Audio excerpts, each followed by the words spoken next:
Welcome to Frame Forward. I'm your host, Jason Steele, and today we're going to be talking about disability and how it affects filmmakers with disabilities, as well as how we can make films that are more inclusive and accessible for all kinds of people. So join us as we look one frame forward into the future of film and disabilities.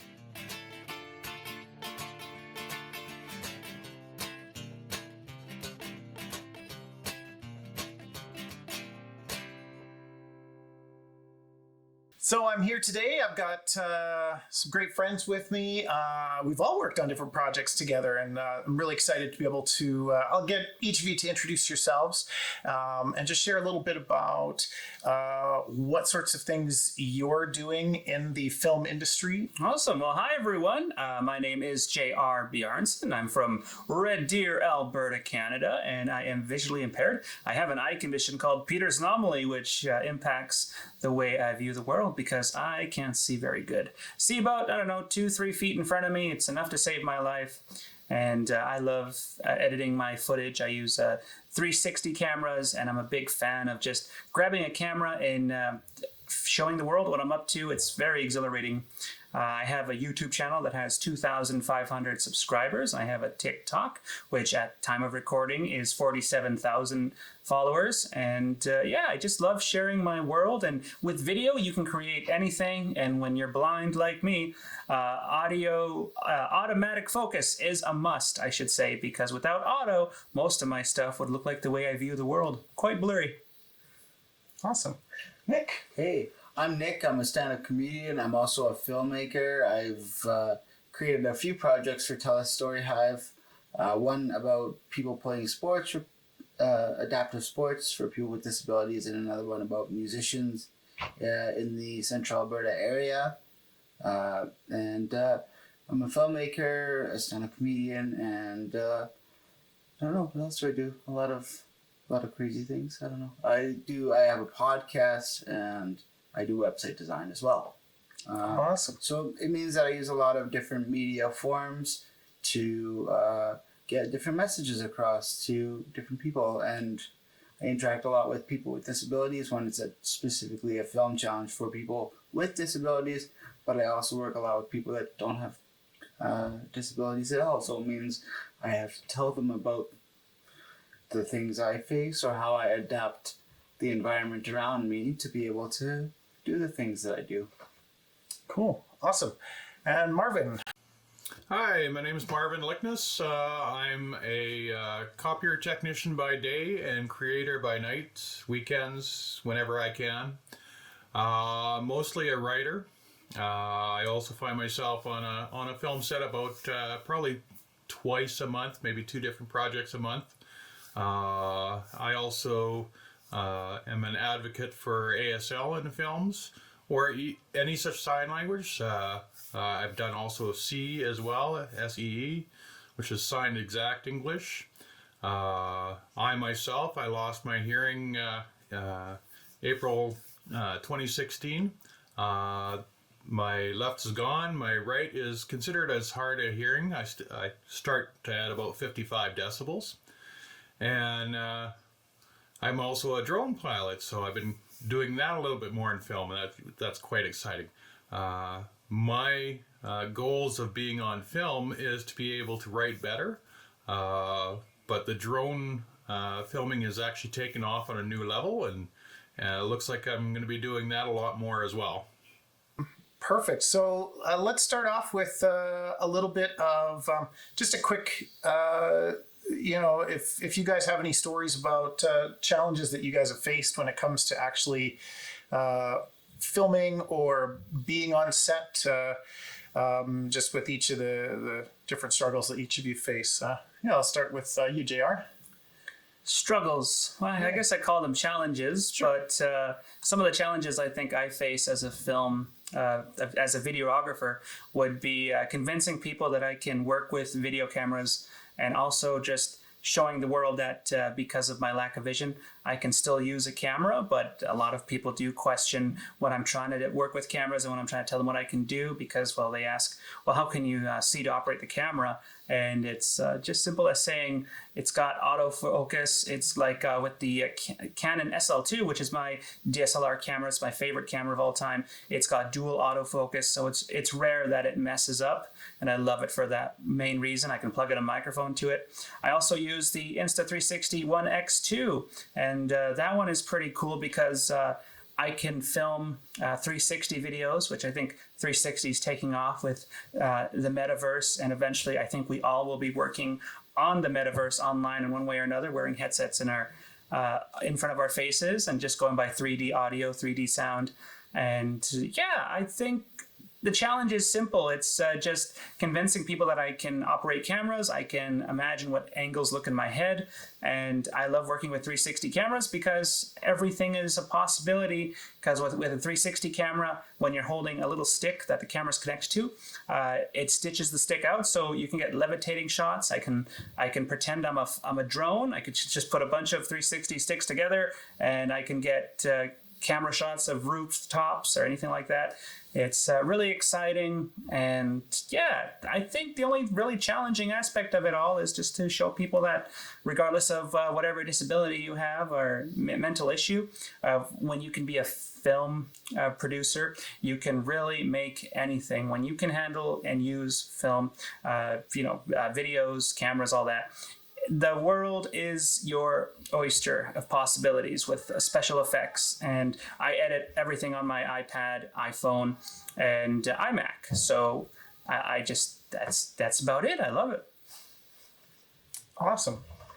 And for me, I usually having CP means that I have some mobility limitations. I guess I try to not let my mobility be a factor in the things that I do, but the fact is that it kind of can be. So that means I use a lot of just tripods, obviously, but it means that maybe I'll have difficulty setting up lights or a lot of heavy equipment. But that's why I focus on writing the script, or I will do a lot of the interview questions, set up the locations. But I also just try and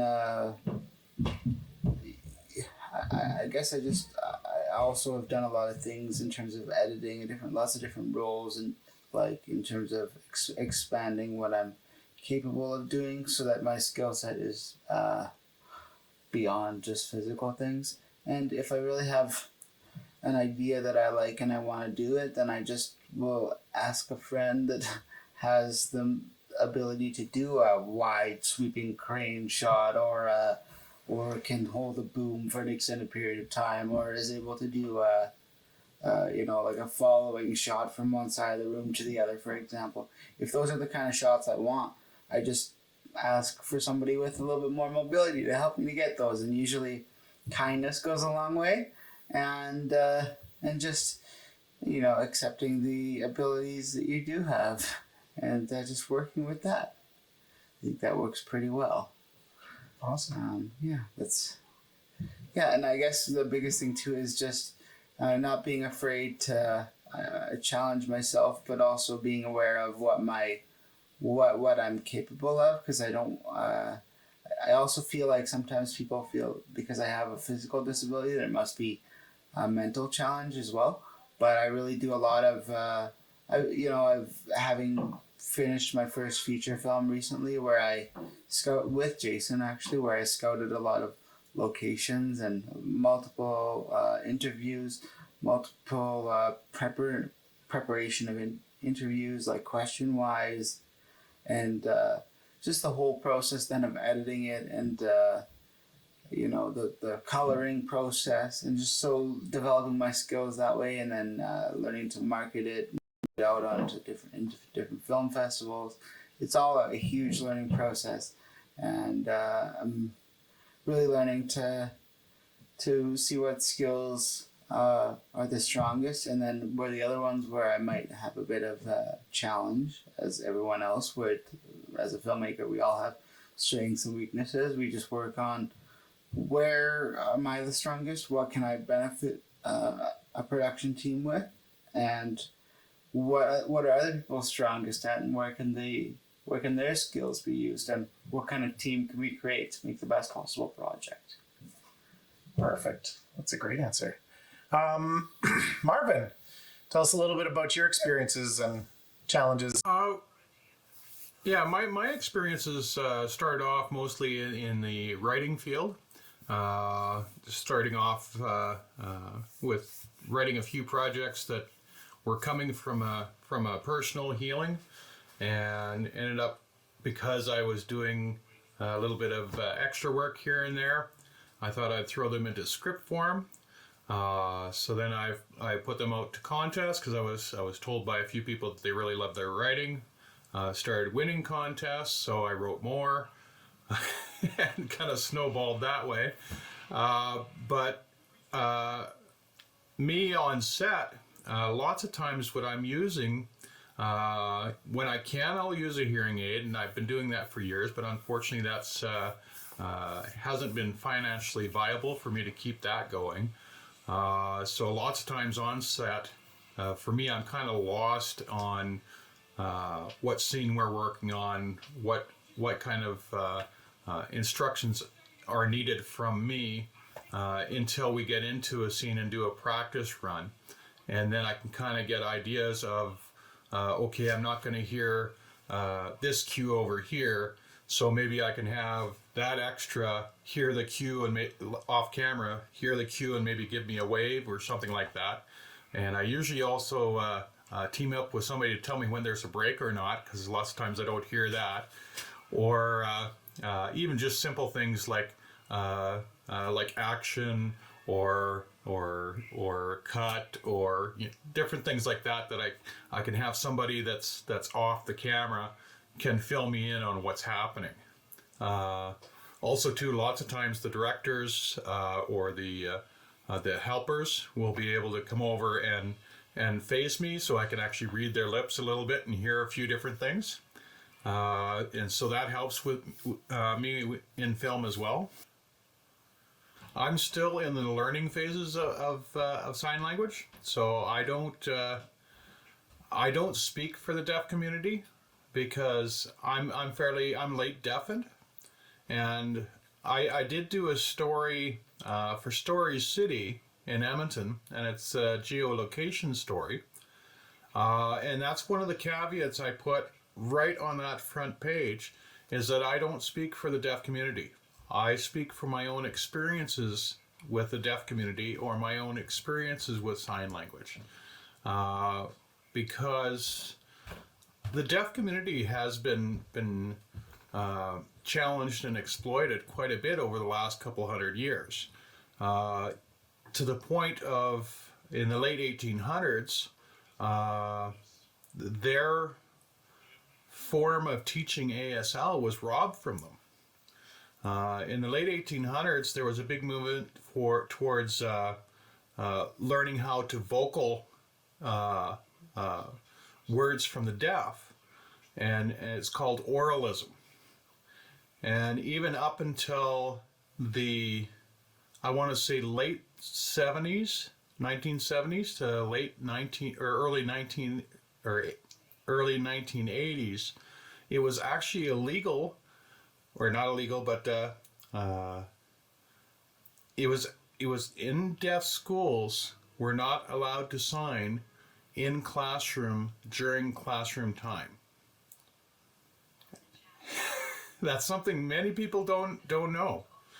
That is very new, that you're able to sign in a deaf school in class when you're deaf.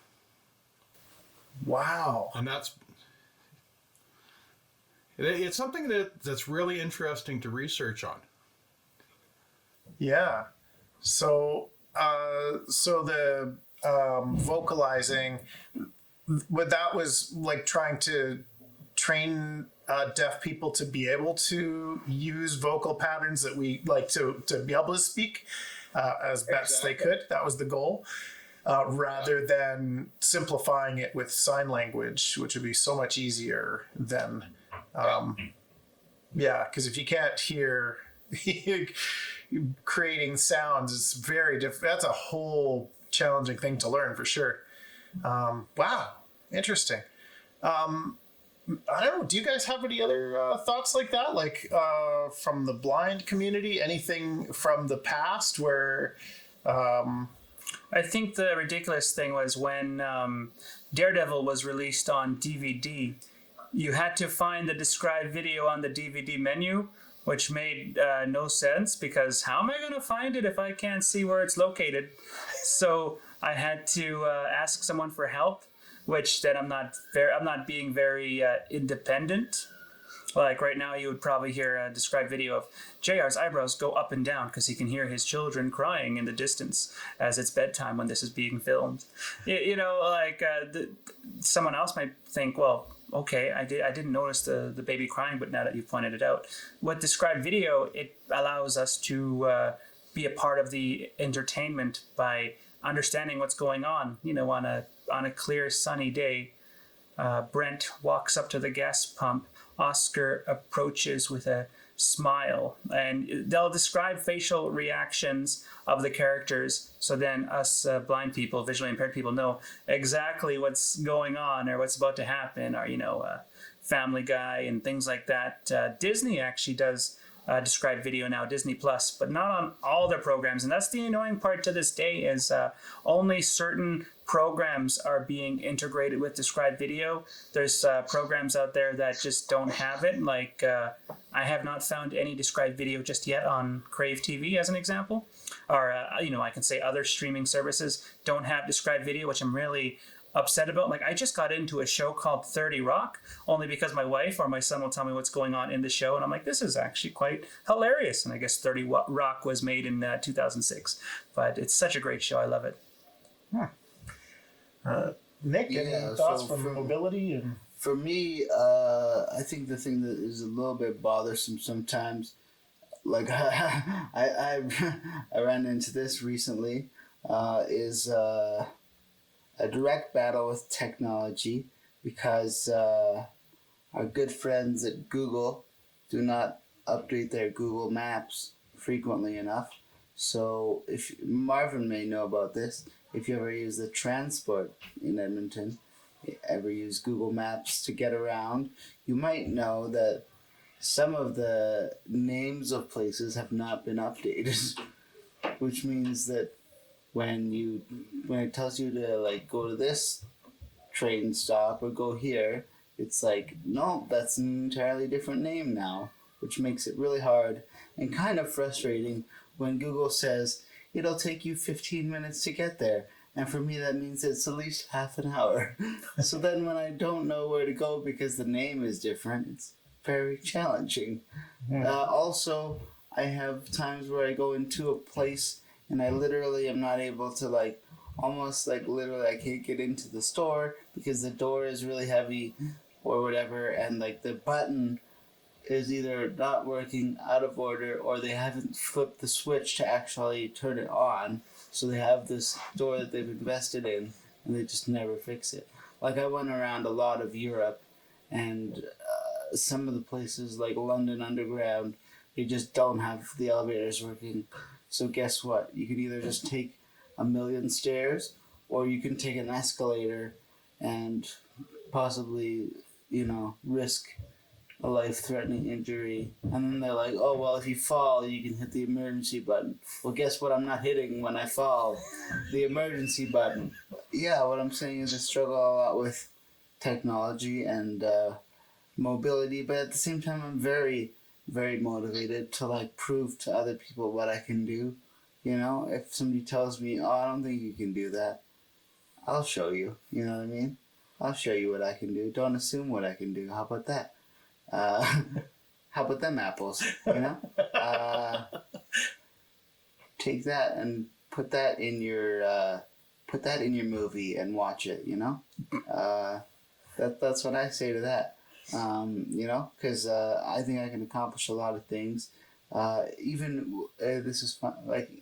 I'm not a super advanced filmmaker, but I remember the very first movie we made when we didn't have a what do you call that? A dolly to like move a shot from another shot. So we literally had I remember because we took a picture of it and it looked super weird. It was literally a tripod attached to a computer chair, and my friend just like literally, one friend was like pushing the computer chair and somebody else is holding the tripod and trying to press record and trying to get the smoothest shot possible because we don't have a slider to move it across the room.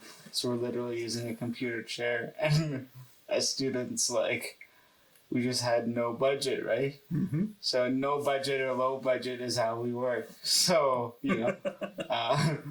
that's kind of how I've worked. So that's why when JR is talking about the piece of technology you have in your hand, it's a good idea to just explore, to have fun with it, just to see what you can create and see what's possible with it. Even when I was on a previous job with Jason and we started making movies into slow motion, everything into slow motion, like that's super fun. And now I made that into one of our projects that we made involved JR making a sandwich, and we filmed it in like super ridiculously comedic slow motion because it's hilarious to watch him put mustard on a sandwich when it's in super slow motion. So like, you just like, sometimes mistakes are the most wonderful things because it allows you to learn and to grow as an artist. So yeah. Mm-hmm. And that's that's how I continue to learn. I always try and, with stand-up, I always film my sets, try and get audio, and then I try and develop my performance from that. And so it's a lot of fun, and it's all about how you try to learn from it so you can find a different way to get your message across to people and entertain them at the same time. Mm-hmm. Cool. I think 1 in 5 people has a disability. I think that's a standard statistic that I've read. Yeah, 1 in 5 people have a disability, and regardless how good your vision is, your eyes do start to deplete around 50 to 70 years old, which is very scary because I'm 31, so I'm kidding, mine's already gone. But no matter what, at some point in your life, you will go blind. And, studies are coming out now that people that had cataract surgery, laser eye surgery, their eyes do start failing eventually, even after that, just many, many, many years down the road. But if we can get into a world that's fully accessible for people that have visual impairments or mental health, we have to make our world fully accessible before we ourselves are no longer accessible to make the world fully accessible. Because at some point, our bodies, we're not immortal. We don't last forever. And at some point, the day might come. I know my biggest fear right now is electric vehicles. Have you heard those things when they come to a stop? Their engines, or lack thereof, shut off. So I don't know. I'm going to miss gas-powered vehicles because they're loud. I'm going to miss Mr. Diesel over there because I won't know when a Mr. Electric vehicle is around because they don't go vroom, vroom, vroom. They go... like you don't hear them. For a while, they were actually putting speakers in electric vehicles so that people would still be able to hear them. And I think that's something that might still be a viable option. Oh, definitely. Yeah. Yeah, that's really interesting. I have one piece of technology because I'll keep talking about drones because of course it's something I do right now. And for eyesight, my eyes are actually fairly good, but I'm getting to that point where I need the reading glasses and I need the distance glasses, right? I'm not too bad in between, but I'm ordering in a drone goggles mainly because you can actually dial in I think that's your dioptric adjustment is your in and out, but there's actually a focus adjustment you can do for each eye. And for me, I think that'll work out better because when I fly, it's a little bit blurry because of course it's right up close. And just having that one little option of being able to dial in your eyes to a screen that's, 6 inches from your face, I know that's going to help a lot of people with worst eyesight that I have. Yeah. So, question, Marvin, does challenging like if you're doing this drone pilot flying and you're constantly challenging your vision, does that increase your, like, you know, like it's like working your muscle when you're working out? Does that increase your, do you see better, or does it make it weaker when you're using it a whole bunch? And Well, I use it so little. Like with my glasses right now, like I'm also like a copier Czech, and I can't see close things. I'm doing a lot of things by feel now. So because I've done it for more than 20 years, but I don't think it's making it any better. I think it's just the age that's making it worse. okay. Yeah. Yeah, I've started to notice my eyesight a couple times lately. Mostly I've been great. And then the other day I went to read, I don't know, reading a jar of something, or there was something that I had to read, and the writing was so small and I couldn't read it, and I had to keep pushing it away. But then I got it so far away that it was too small to read, and I went, uh-oh, it's begun. It's begun. Oh boy. Yeah. So what is something during filming that you've had a really great experience, or whether it's related to the whole film industry? What is a really great experience that you've had? A great experience that I personally had is after the few days of learning your lines, if you're in particular short films. Like I was in one that you directed, the Cheaters, Robbers, Outlaws, or you know that one. And one thing I loved about that was when people go in front of the camera, the attitude immediately changes. Everybody gets happier. Everybody gets excited. You can feel the energy in the room when the cameras are rolling. And I love the bond you build with your actors and your fellow co-stars and just everybody when you're on set, because when the cameras are on, it's at that exact same moment. Everybody's in the same mental space. And I don't know what other industry you can get that. I don't think a bunch of construction workers are vibing together while they're fixing the roads versus when you got actors in front of a camera. And the other thing I enjoy about filming is creating sound effects or getting sound effects off the internet and making it work. Because if you do it right, it looks great, but sometimes you can over dramatic it, like that common Easter egg where you always hear that guy yelling in all the movies. It's from like the 1950s. It's like, ah, you know that one. Yep. Yeah, that one. And you get to finally understand some of the secrets of the industry. But it's people coming together. And when the camera is rolling, as I said earlier, I love the possibilities. And I love coming together with my community of film writers and directors and producers. And it's just everybody's in it to win it because we all want to be in front of the camera and we all want to operate cameras too. Awesome. Thanks. What are some great experiences you've had on set? I think similarly to JR's, but I'll go on a little like add my own twist to it, in the sense that The pretzel. when we were when we were working on like Love of the Game, there was a lot of like. There's been a couple times where people have just said to me, "I'm so grateful that I was able to share my story and be a part of that." Like I've never been able to share my story about skiing or about goalball or whatever sport they participate in. And I appreciate them, like I appreciate you for offering me this opportunity to share my story. Also, very recently when I shot an episode of Off the Record with Niek Theelen, which you can watch on TELUS STORYHIVE,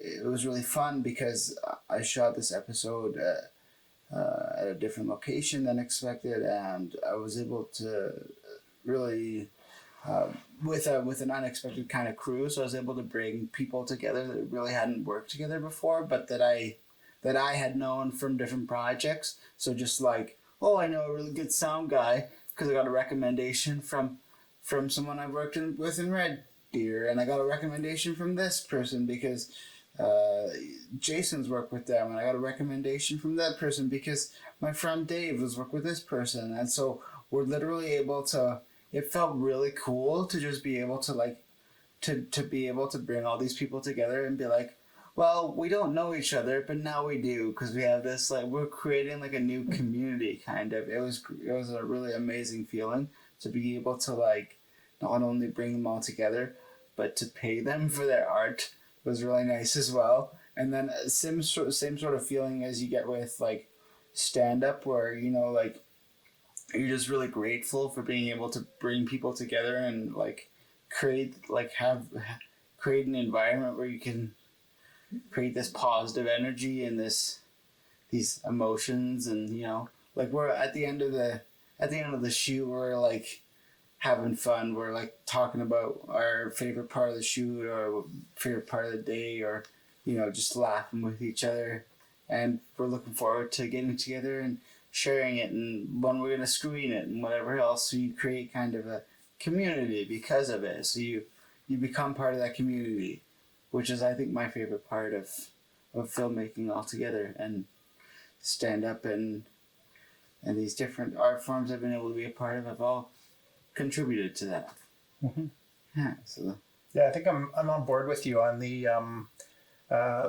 bringing a community together and giving people an opportunity to be a part of the story, create the story, right. Or if it's a documentary, to share their story. Yeah, like that's amazing. And there's something especially awesome about the first time somebody gets in front of an audience or gets on camera.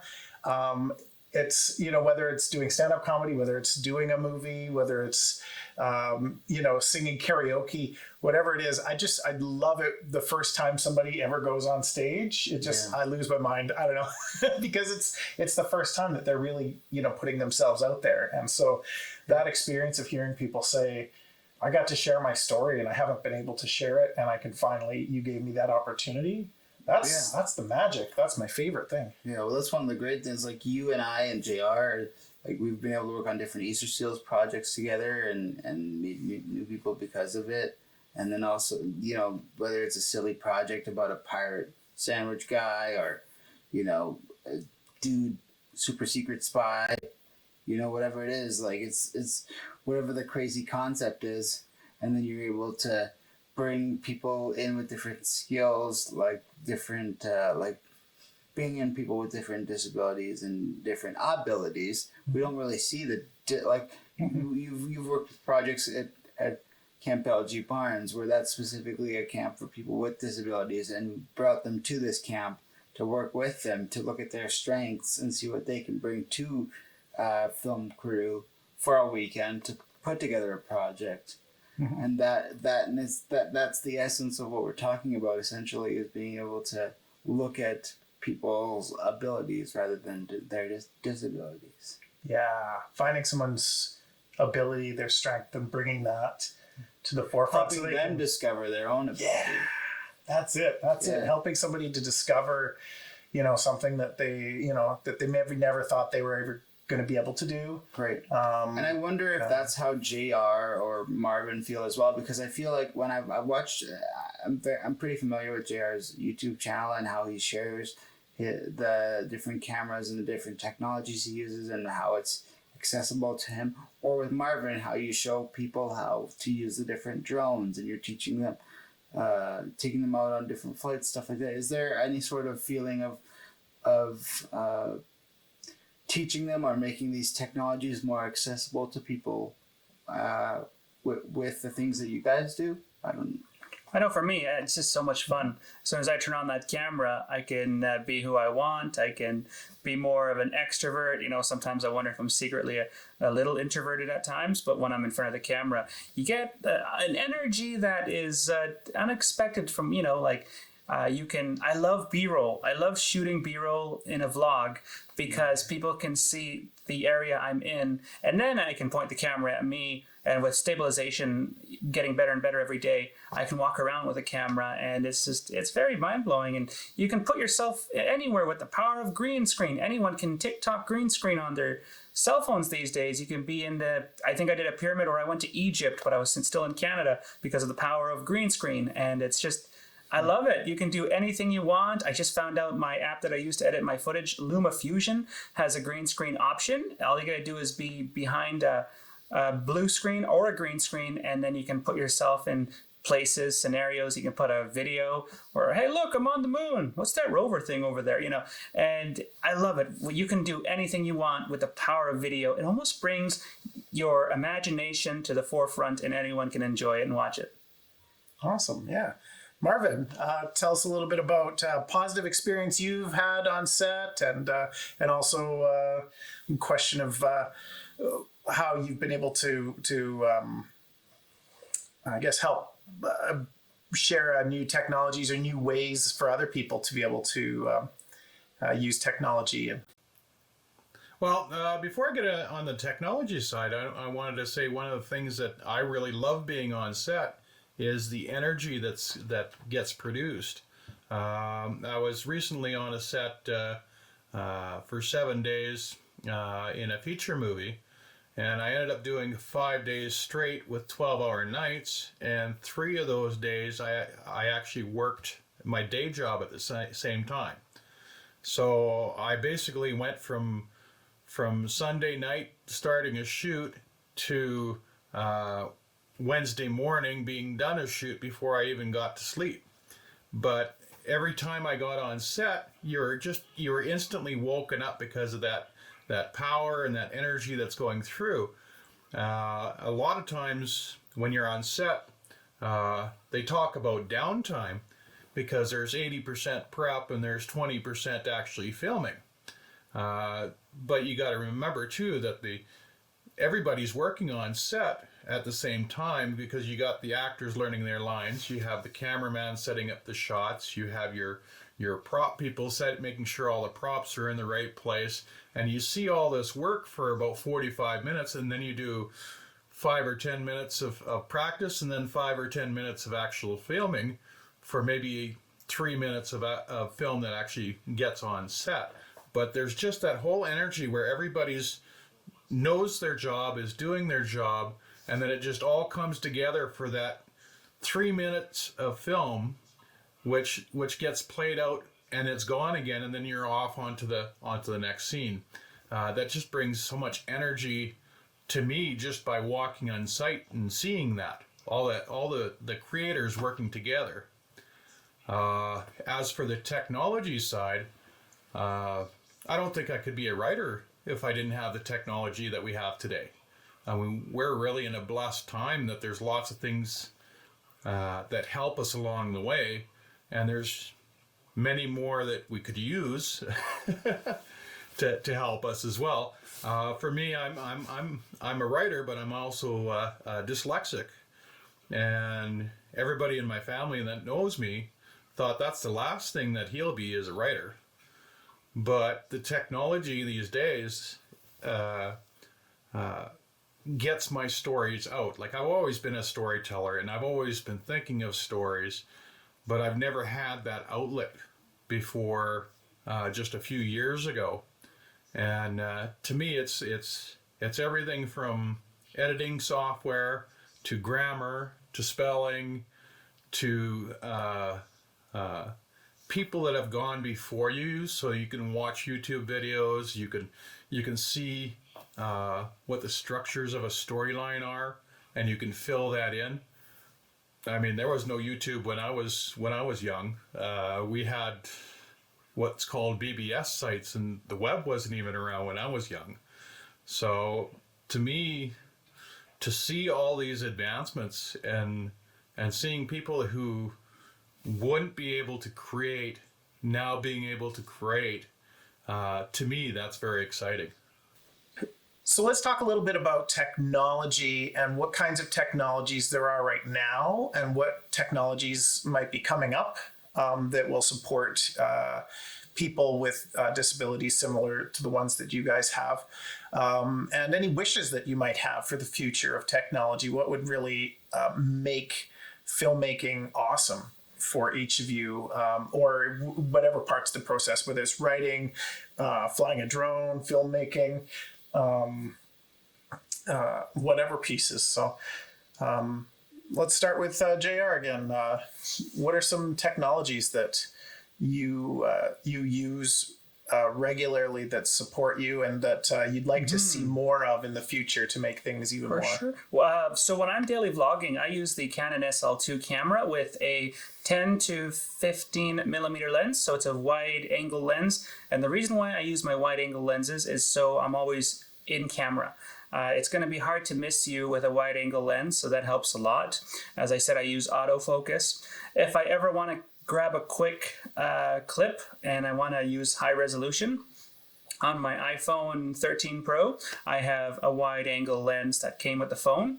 And the cool thing about iPhone for screen readers, for people like me who are visually impaired, we use VoiceOver on the iPhone, and you can start a video and then the iPhone will tell you, it will say face on left side of screen, face in middle of screen, and then you can use that to adjust where you are on the iPhone picture quality, picture on the viewfinder. There it is. You're able to see where you are on the viewfinder because a voice is telling you if you're on the left side of the viewfinder or right side, and I think that helps too. And nowadays, if you're watching this, you're probably watching this on an iPhone or Android. The camera in your pocket that costs just as much of a down payment as a car is your camera of choice because it's already in your pocket. I always tell people, use an iPhone. An iPhone can definitely run a successful channel because an iPhone can run TikTok, an Android phone can run TikTok, YouTube.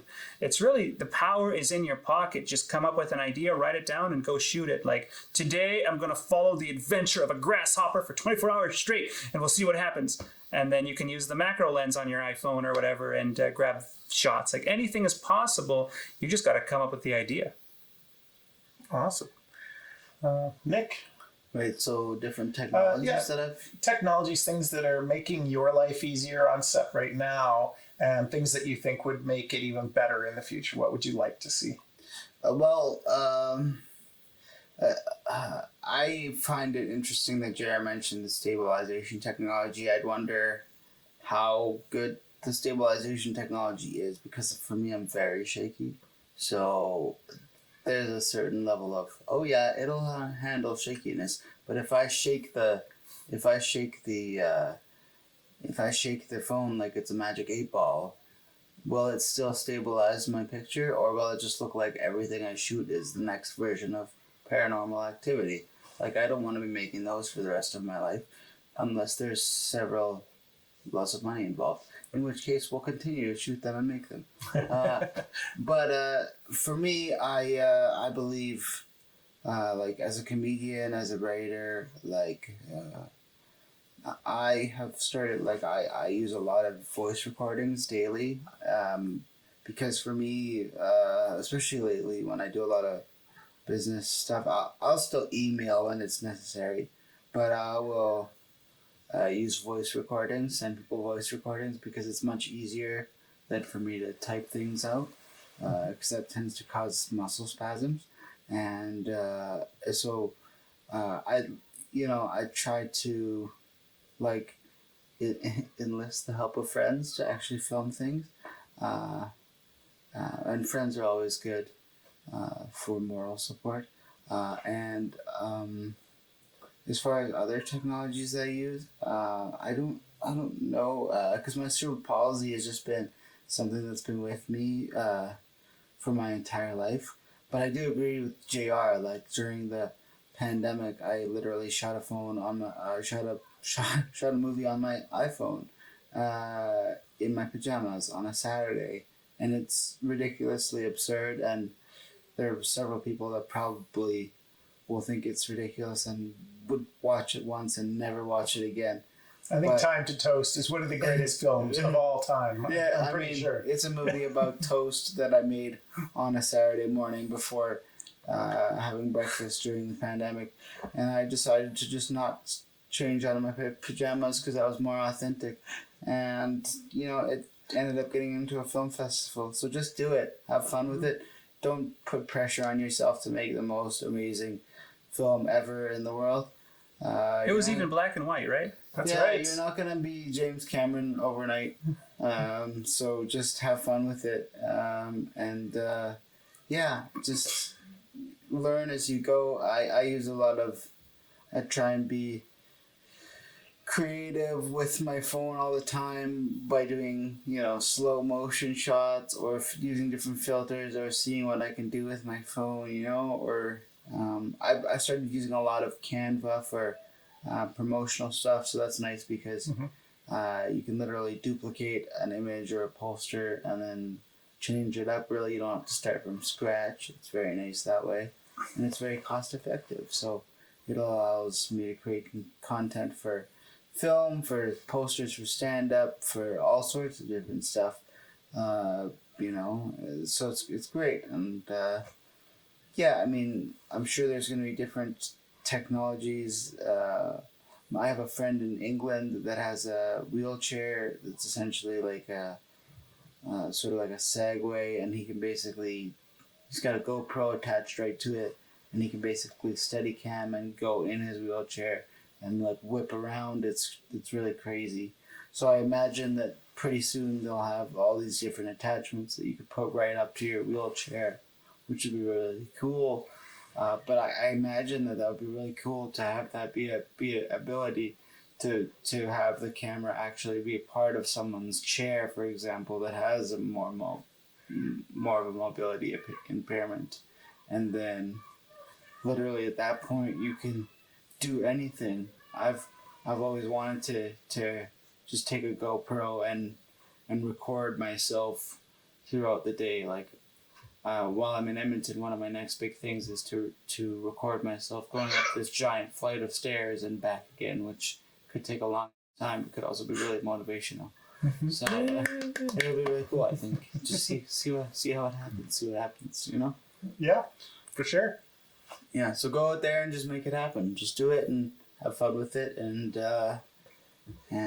you'll learn a lot, and you'll develop as an artist. And that's the best part of filmmaking, is growing your skills and making new friends, I think. Cool. Awesome. Marvin, tell us a little more about technology, what technologies you use, what do you look forward to in the future? Well, I look at technology and I just look at a mess of technology that I have on my table at the moment. Like, I'll actually just take a little quick look around. This is the kind of technology that we have today that we wouldn't have had a couple of years ago. And even just, you look closely to even just having closed captioning on a meeting with 4 people in 2 different cities who are able to communicate in different ways, whether we're blind, whether we're hard of hearing, whether we're mobility challenged, but we can get together and we can discuss, and we can film, and we can create. And I think technology, even just from laptops to tablets to your phones to cameras to, well, now drones for me, of course, give you that that third dimension view that many filmmakers couldn't even afford even 5-10 years ago. I mean, to get a third dimension shot like that, you're talking about hiring like scissor lifts or booms that can go up, people in harnesses. The safety aspect has been better. Well, that's great. Also, viewing technologies. I know there's, we have things like closed captioning or described video. I'm sure you're very familiar with that, JR. Yeah. And those are technologies that are helping us to be able to enjoy movies. I know we were talking one other time, Marvin, about some of those technologies, like when you go to a theater, if the technology is set up or not, or if it's actually working. Can you? I actually have never been to a theater where the technology was actually working. I've never had that experience. The closest I've been is if my phone is actually picking up the voice from the film properly, then I can use a text-to-speech app.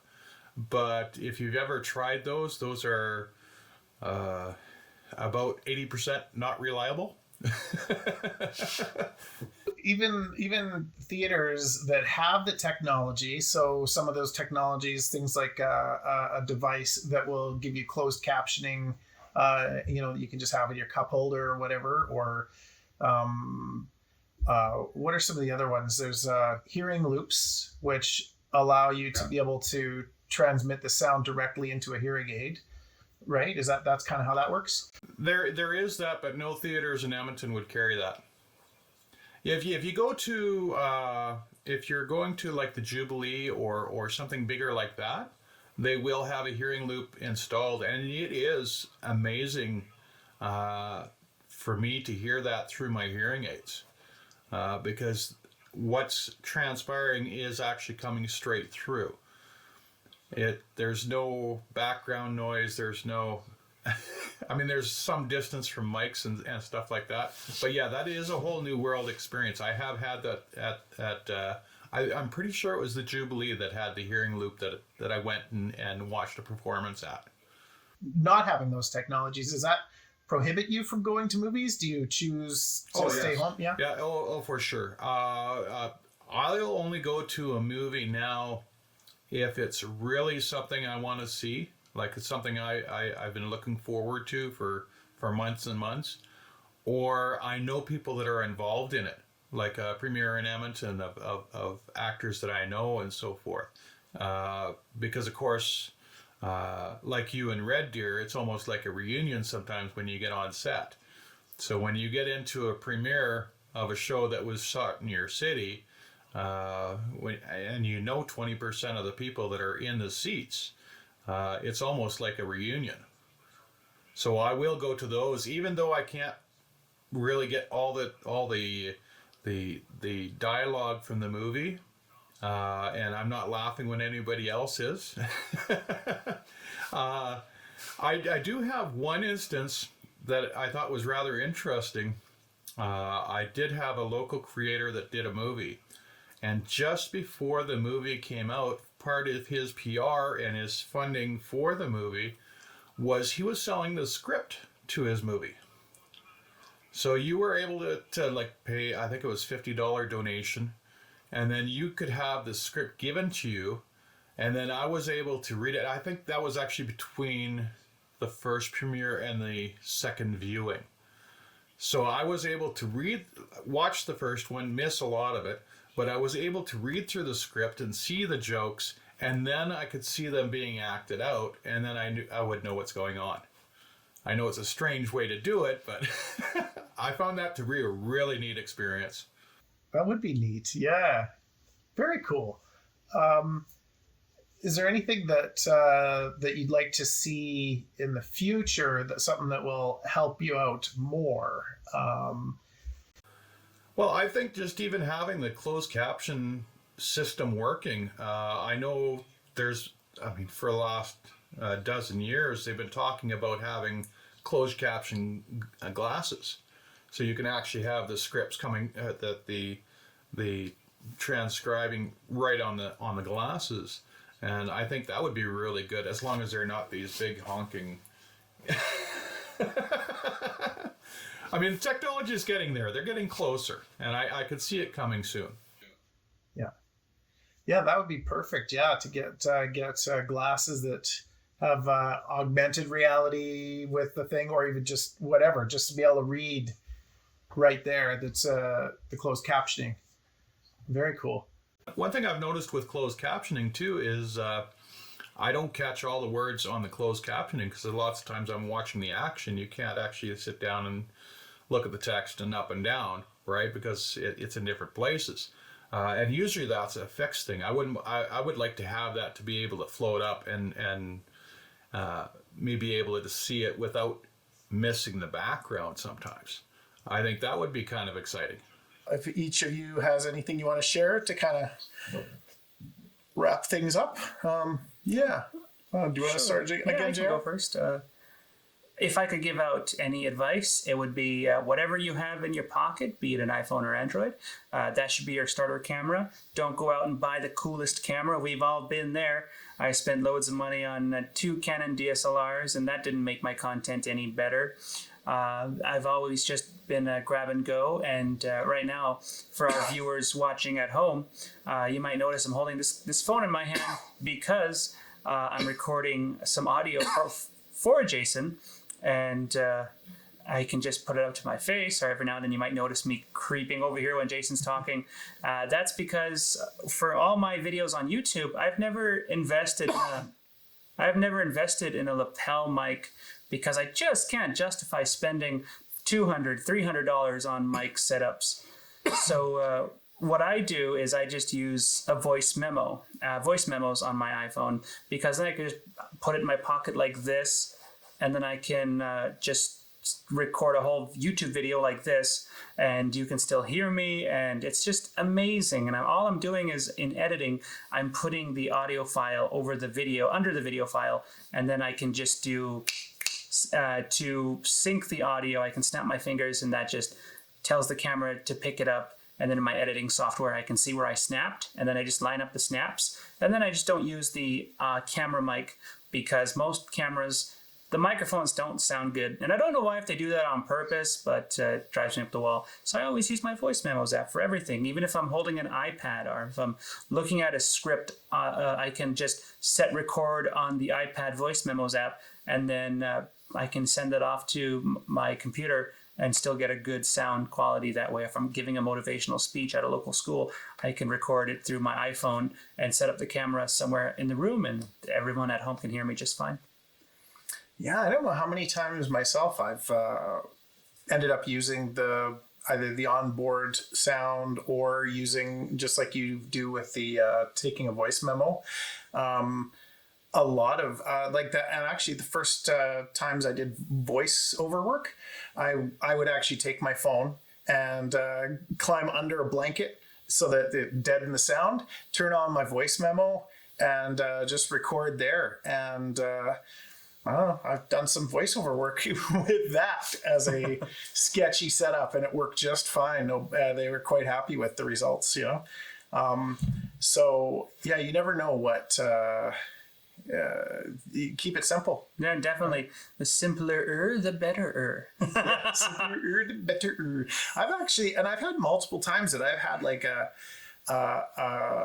more expensive recorder that, you know, I've spent $400 on to try to get really good sound.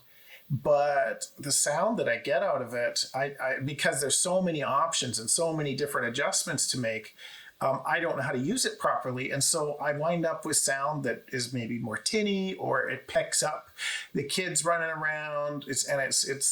Whereas often the sound that's on just the onboard microphone ends up being better for me, or easier for me to work with as a kind of a lower grade filmmaker, I'll call myself.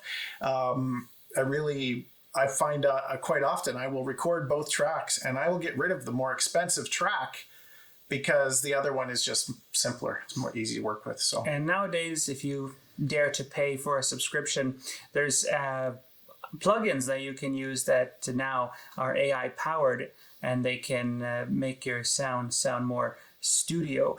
There's even websites. If you just Google search audio AI, I'm sure you'll find a bunch of free tools, or tools you got to pay a small subscription for, where the AI will edit your audio for you. And wherever there's a will, there's a way. And oh my goodness, we have the world's knowledge at our fingertips. And if you don't know what to do, like my friend Niek Theelen over there to my left, your right, is really big into remove.bg, which is a free website that will remove the background if you want to get a headshot for, say, a post or anything like that. And it's just remove.bg, which stands for background. And it is so cool, and it's free. Mm-hmm. Yeah, there's a lot of really cool free tools. So yeah. Do you have any final thoughts? Anything you want to share? Absolutely. For anybody that just watched this and watched me almost die as JR talked there, I'm okay. I'm fine. Nothing's wrong with me. Did you need some water? Survive. I'm okay. Okay. I don't know if we have the budget in this film for water. Yeah, I brought a bottle of water for myself. I mean, you could drink out of it, and that's fine. Okay. All right. I promise I'm not down with the sickness. Okay. Oh, okay. Anyway, what I would recommend is for people to just like similar to what JR said, is just use the phone that you have in your pocket. But also, what I've found myself when I'm like, if you're struggling with like ideas, but you like what I've found is easiest like. Through all this time that I've done filming, I find maybe sometimes getting the location is the hardest. And if you have a really cool location, sometimes I find just like writing a story around that location helps me. For example, I don't know, like, for example, at a property a friend of mine they have a cabin. So I'm thinking about writing a horror movie based around that. I've already kind of got a bit of a script that I've started, but I've essentially am adapting it where before the story was written, it was going to be in like the basement of a house, but now I'm thinking about changing it into like a woods in the cabin kind of feel. So just adapting it to whatever situation, whatever might be accessible, because that location might not always be accessible. It might be a building that might be torn down at some point or whatever, or you might only have access to a location for a few days, or like, so in some cases, like, you know, you're in a university and like you might only have access to a room for a couple hours. So just make use of those things. I guess what else can I recommend? Try and, if you don't know the answer, we'll watch stuff on YouTube. When I made my when I made my first feature film, we were shooting a piece of the script, which we were doing a adaptive cycling piece, and my friend recently, one of the things that she pulled out of it was if we crash and burn, we learn. So if you don't necessarily succeed the first time, at least you'll learn a few things. And I mean, the first script that I ever made, the dialogue was very on the nose, and some of the shots weren't the greatest. Some of them were like overexposed. There's some scenes that I shot outside, and you know, like that. Of course, being a new filmmaker, that's very hard to do. So I would recommend, if you're gonna shoot something for the first time, pick one or maybe two locations. Keep it simple. Don't go too crazy with the lighting. Just use simple house lighting. Use a lamp that's around you. Use what you have at your disposal. Make it like close to no budget film. Don't get a bunch of your friends to invest $1,000 before you make the project happen. Make the project happen, and then say, look what I've created. Now I've come up with these characters or this scenario, and I'd like to expand on it. Then when you show it to people, then you can pitch it. Or look at the types of funding that are out there, like things like StoryHive grants, or there's different grants for like Aboriginal people or people with disabilities. Take advantage of those things.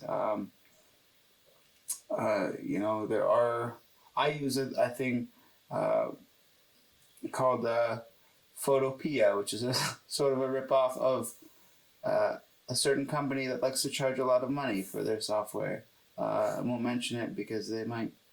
They have a lot of money, and they have more money than I do. So I'm sure if you go shopping around, you might have an idea of what photo you're looking for. Anyway, and so this particular company is very great, but not great if you don't have a lot of money. So anyways, so the point being, sometimes you can even go to places like libraries. They'll have special stations where you can edit stuff. I know that there's certain certain libraries have particular, I believe in the Red Deer Polytechnic now they have, or they had it before, they still have it now. They have a maker space. So you can literally 3D print different things. Or you can use the computers that they have to edit your project. They have a green screen room right in there you can use. And that's all just like all you have to do is show your ID card. Like, or go to the library and rent out different books on these things, or rent out these different technologies, borrow them for a week, maybe try out a camera if you can before buying it, rent it out somewhere, borrow it for a week from someone, and see if you actually like it before paying the money to actually buy it. Yeah, just go buy one of those fancy red cameras. I think that's what they're called. Hey, they're is it red? Yeah. Right? Yeah. Yeah, Marcus Brownlee, a YouTuber I love to watch who reviews technology. He's into the whole 8K technology. I'm still into 4K, but I don't know. Another great thing that's really simple is, I use a lot is there's this button on the computer, on the Mac specifically, that you can hit and you can speak into your Mac and it types out your word, your sentences. I don't know if you use this, Marvin or JR, but I don't know if you know what button it's called, but there's a button that you can hit and it'll speak. You can speak into it and it'll type out your stuff. Yeah, it's usually to the right of the spacebar or left of the spacebar. It's Right. called dictation. That's the next movie. That's the next title of my next documentary, called To the Left of the Spacebar. It's a sci-fi documentary about technologies and in space. To the left of the spacebar. To the left of the space bar. If you think that's crazy, I made a movie about toast. Don't doubt my abilities. What about you, Marvin? Any tips and tricks for people that want to get into filming or using a drone or anything like that? And any other final thoughts as well? Anything could be related to film, or could be related to disability, could be anything. What? I think my final thoughts would be to creators. You've heard directors say they will not work with children and they will not work with pets or animals because of the difficulties. What they won't say what a lot of directors won't say is that they won't work with people that are disabled. We don't need to be right in the limelight, and we know how to get around our disability in many different ways. Having disabled on site is going to make your movie, your film, your creation, it's going to make it real. It's not going to be a fake placard for a film. It could be even in the background. You don't have to explain it, right? If you have a deaf person walking by in the background, you don't have to explain it. If you have somebody looking at a monitor with closed captioning on it, you don't have to explain it. But it's going to add to your story. It's going to make your story more real. I feel like that is a great note to close on. Yeah. It was really nice being a part of this project. Yeah, thank you for having Thanks us. for having us, Jason. Yeah, thank you guys for being a part of this episode, and join us next time as we take the world of film and we look one frame forward.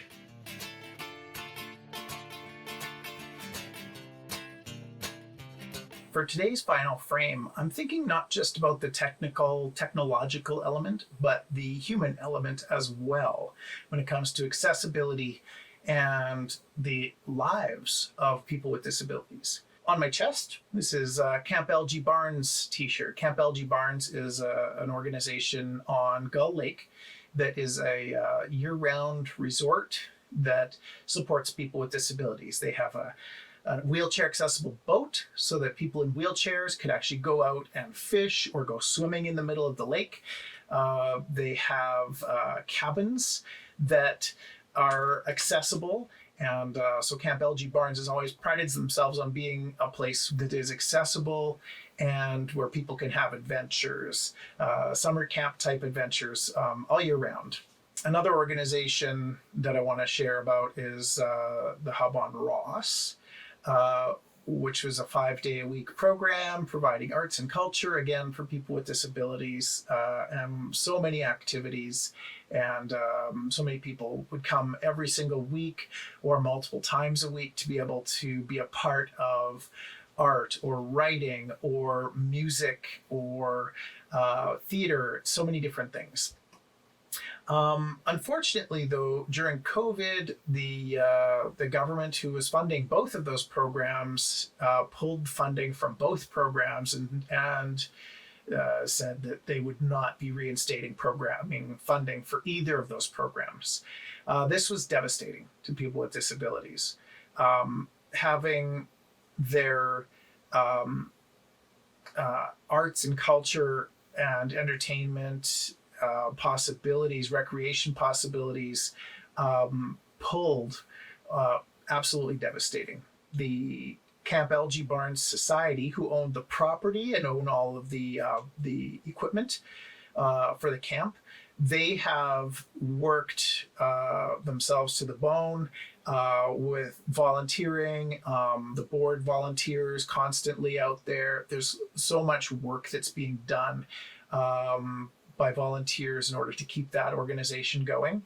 And I know they've got some fundraisers coming up, so definitely check those out, whatever you can do to support, because there are so many people who have had so many smiles and it's made such a difference in so many people's lives. We have to keep that going. And the other program, the Hub on Ross, the Red Deer Arts Council took up the charge and took over that program, and is now running that as a 1-day-a-week program at our local YMCA, Northside Community Center. And so it's, as of filming, it's on Wednesdays. And we've managed to secure enough funding to be able to keep it going on Wednesdays, for the next year. But whether that can continue or whether we can grow it to move back towards multiple days a week, maybe that 5 days or even 7 days a week, that remains to be seen. Pretty exciting to see people's smiles. We've got people doing karaoke. We've got people doing playing instruments, doing art, so many different cool things, and it's really exciting. But I really want to share why these sorts of situations, these sorts of organizations, and their purpose is so important. This is a friend of mine, Heather Lawrence. She passed away very recently, and I was just at her funeral the other day. And Heather worked with children with disabilities, helping them to, with their physical therapy, wheelchairs, walkers, canes, mobility aids of different types, and helped them with a lot of that physical therapy.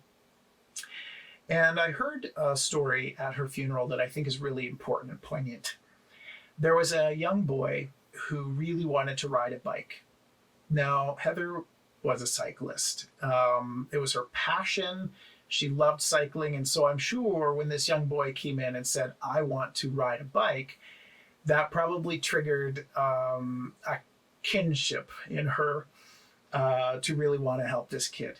Now, this kid had balance issues, mobility issues, and so the question of whether this kid would ever be able to ride a bike was unknown.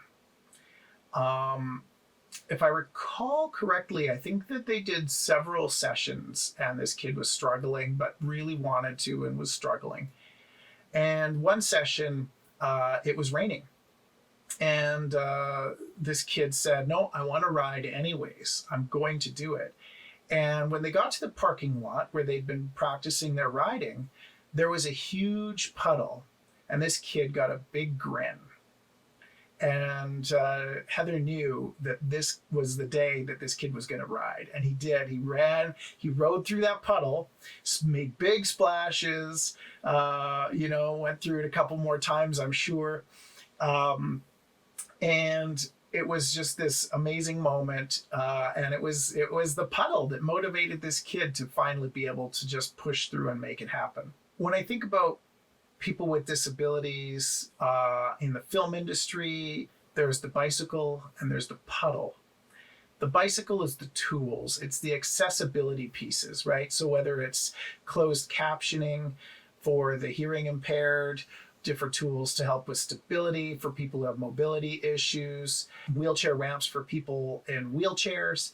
These are the tools that are needed in order for people to be able to, with disabilities, to be able to access the possibility of participating in the movie creation process or the movie viewing process. And without these tools, they can't participate, no matter how much they want to, no matter how much they would enjoy it. And believe me, there are a lot of people with disabilities who love making films. Check out the Easter Seals Disability Film Challenge. Look that up. I think, I want to say there was 90 films this year. I could be wrong. I might have that number wrong. Submitted as part of a film challenge. It's a blast every year. I put together a team. We gather a bunch of people with disabilities and we make a movie. And we've had so much fun. But without the proper tools, it's really difficult for people to be able to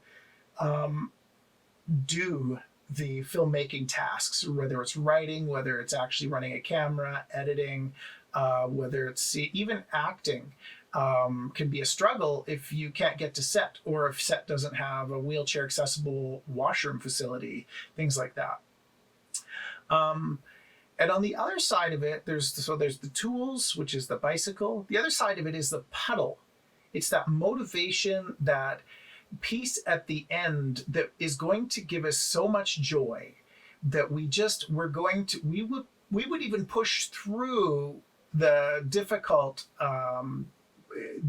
of not having the right tools just in order to get to that puddle.